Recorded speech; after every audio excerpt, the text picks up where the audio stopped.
Bonjour, je présente aujourd'hui la 77e vidéo de mon programme pour l'élection présidentielle, celui du Rassemblement pour la démondialisation. Elle présente notre proposition d'accords commerciaux bilatéraux. Un gouvernement démondialisateur s'adressera individuellement à tous les pays de l'Union européenne et au-delà, à tous les pays membres de l'ONU.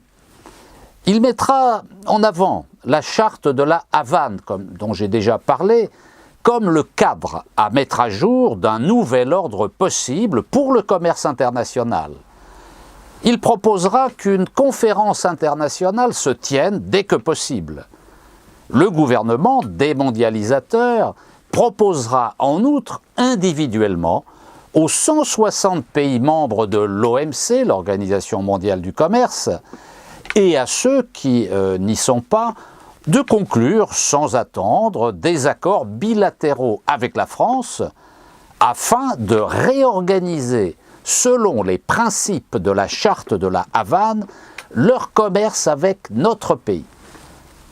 Quel que soit le solde de la balance commerciale, plus généralement la balance des paiements de la France avec ces pays, déficitaires ou excédentaires, un plan progressif sur 5, 10 ou 15 ans de retour à l'équilibre sera négocié. Les pays avec lesquels la France est en excédent structurel seront naturellement fondés à demander un retour à l'équilibre. Cette demande devra être entendue par la France. Son impact sur l'emploi en France sera nul, car le droit opposable à l'emploi que nous proposons, entre autres avantages, possède celui d'amortisseur des fluctuations du commerce international. L'inverse, bien entendu, sera vrai également. Là où la France est structurellement déficitaire, elle prendra des mesures de rééquilibrage, si possible incluses dans les traités bilatéraux.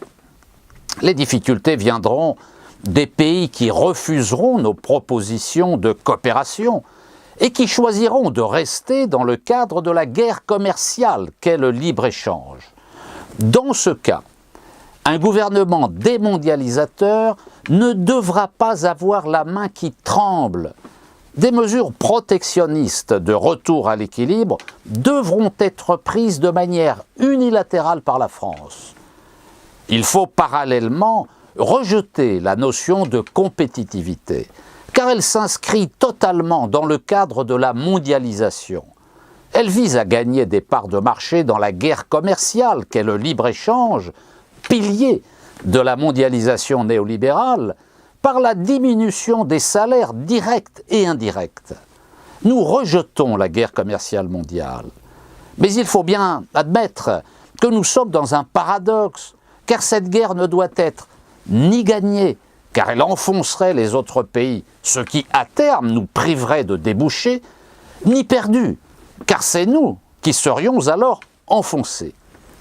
Gagner la guerre commerciale grâce à la compétitivité venant de la compression des salaires ou de manipulation du taux de change ne ferait que réduire le pouvoir d'achat en France et provoquer des déficits commerciaux chez nos partenaires. Ces derniers, au bout d'un moment, ne pourront plus accumuler ces déficits et cesseront d'importer. D'un autre côté, perdre la guerre commerciale signifierait réduire la capacité de production française, perdre la souveraineté économique dans une série de secteurs et consommer plus que nous ne produisons, c'est-à-dire vivre à crédit. C'est intenable dans les deux cas. Le protectionnisme conçu comme un arrêt du commerce international, du moins des importations, n'est pas pour nous une alternative au libre-échange. Libre-échange et protectionnisme sont les deux faces de la même médaille libérale. Ces deux options font partie de la même famille de pensée, le libéralisme. Dans l'histoire économique, les classes dirigeantes ont utilisé alternativement le protectionnisme ou le libre-échange selon leurs intérêts du moment. Ce qu'il faut, ce n'est pas du protectionnisme, mais des mesures protectionnistes dans une perspective de retour à l'équilibre des balances des paiements et de coopération internationale. Ces mesures protectionnistes, en effet, doivent préfigurer un nouvel ordre commercial mondial fondé sur la coopération et la solidarité. Comment y parvenir? En réactivant et en actualisant la charte de la Havane de 1948 qui repose sur le principe central de l'équilibre de la balance des paiements pour chaque pays. Dès son élection, donc, un président de la République démondialisateur s'adressera à tous les pays membres des Nations Unies pour leur proposer un accord bilatéral de coopération commerciale définissant la nature et le volume des échanges et les conditions d'un retour à l'équilibre de la balance des paiements pour tout le monde. Certains pays signeront, créant ainsi les bases de ce nouvel ordre commercial mondial débarrassé du libre-échange. D'autres pays refuseront, et il s'agira le plus probablement des pays très excédentaires, c'est-à-dire la Chine et l'Allemagne. Néanmoins, il ne faut pas oublier que ces pays sont totalement dépendants de leur capacité à nous vendre leurs produits fabriqués à bas coût. C'est pourquoi, dans ce cas, il faudra prendre des mesures protectionnistes unilatérales, de manière à permettre à la France de recréer les industries nécessaires à sa souveraineté industrielle et sociale. Prenons 3 exemples. En matière de textile, le gouvernement français devra reconstruire une véritable filière française par des financements publics et une coopération encadrée avec des industriels privés français ou étrangers. Les importations de textiles, notamment chinois, seront progressivement réduites au rythme de la montée en charge de la production française. En matière de construction automobile, si les dirigeants des pays ayant des constructeurs automobiles, le Japon, l'Allemagne, les États-Unis, l'Italie et d'autres, quelques autres, ne souhaitent pas signer l'accord de coopération commerciale que la France leur proposera, une politique de quotas pourra être appliquée. Exemple, en 2012, 901 000 véhicules ont été importés en France. Un gouvernement français démondialisateur peut décider qu'il n'y en aura plus que 100 000 en 2018 et que, de surcroît, un droit de douane de 20%, 30% ou 40% leur sera appliqué. Rappelons qu'au Danemark, un droit spécial, comme il l'appelle, s'applique sur les importations de véhicules, pouvant aller jusqu'à 180% du prix du véhicule. Dans le cas particulier de l'automobile, la question ancienne de la délocalisation d'une partie de la production française se pose. Les firmes Renault, Citroën, Peugeot, qui auront été nationalisées, devront immédiatement décider un changement de stratégie. Les véhicules vendus à l'étranger par ces firmes seront produits intégralement à l'étranger. C'est une forme de coopération. Cela créera des emplois sur place et cette coopération exemplaire permettra des transferts de technologie pour aider les pays concernés à se doter de leur propre industrie automobile. L'inverse sera vrai aussi. Les véhicules vendus en France seront intégralement ou quasi intégralement fabriqués en France, de manière progressive, sauf pour un petit filet d'importation. Prenons un autre exemple avec les téléphones portables. Si les pays producteurs de téléphones portables refusent de signer l'accord bilatéral de coopération commerciale que la France leur propose et refusent que la France produise ses propres téléphones portables, notre pays sera en droit d'agir pour rééquilibrer ses échanges avec ces pays en prenant des mesures protectionnistes. Il est donc possible que les téléphones portables venant de ces pays fassent l'objet de quotas d'importation, d'une augmentation des droits de douane ou des deux à la fois. Tout dépendra des accords bilatéraux signés avec ces pays. Il se peut en effet que la France coopère avec tel ou tel pays qui fabrique des téléphones et qui nous aide à installer des unités de production en France. Dans ces conditions, le nombre de téléphones venus des autres pays sera limité ou même nul. C'est une hypothèse parfaitement crédible. Certains pourront contester une telle décision au motif qu'elle restreint le choix des consommateurs. C'est vrai, nous assumons ce choix.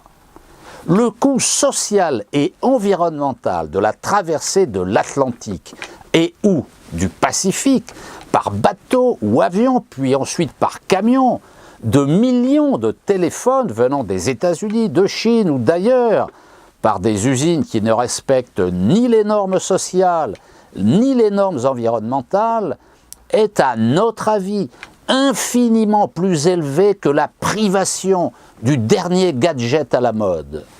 Entre les addictions consuméristes d'un côté et les dégâts sociaux et environnementaux d'un autre côté, nous avons choisi. La société finlandaise Nokia, par exemple, disposait en 2015 de 3 usines en Europe.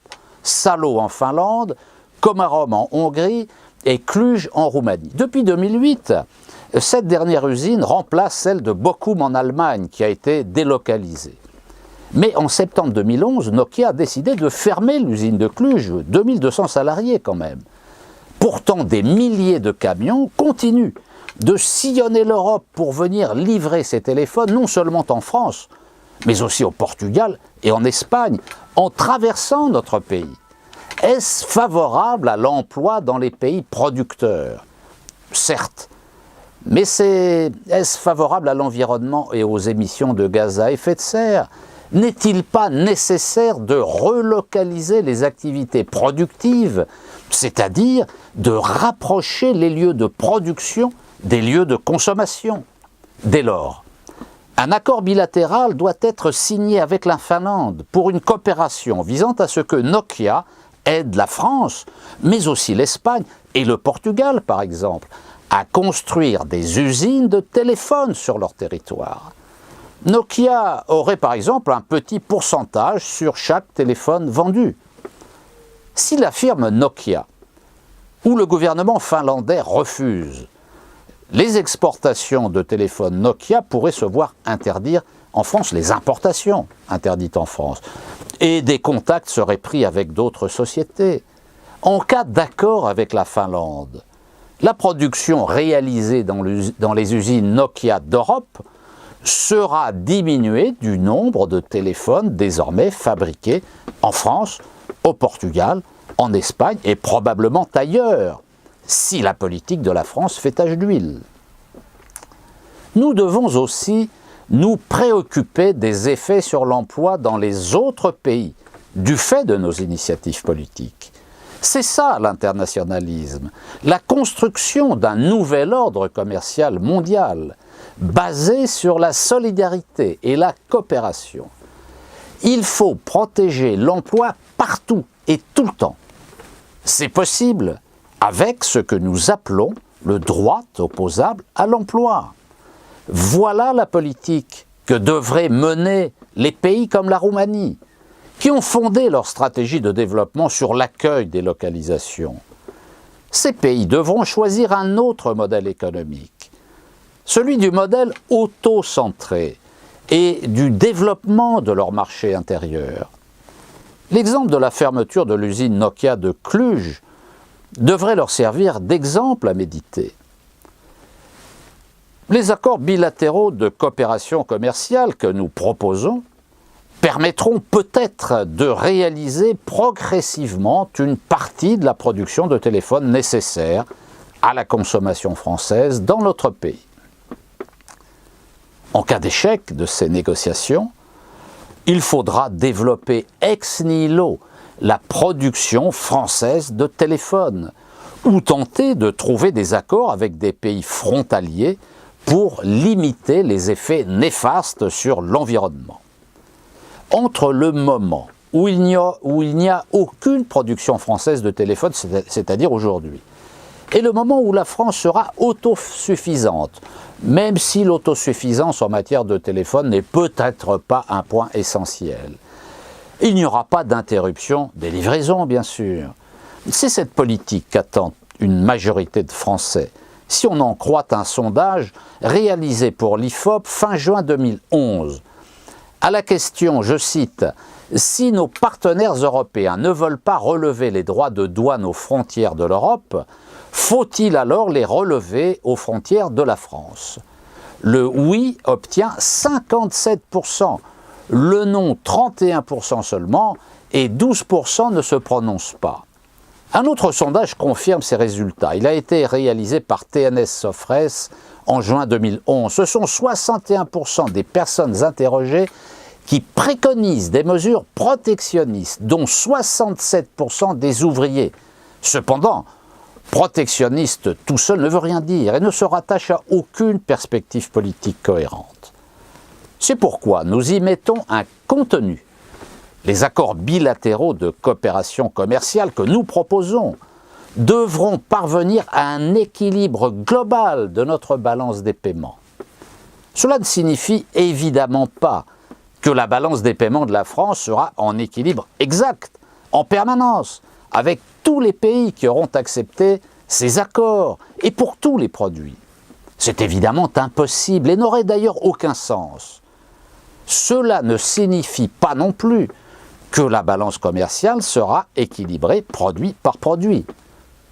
Il existe par exemple 3 biens pour lesquels la France n'aura probablement jamais une balance équilibrée.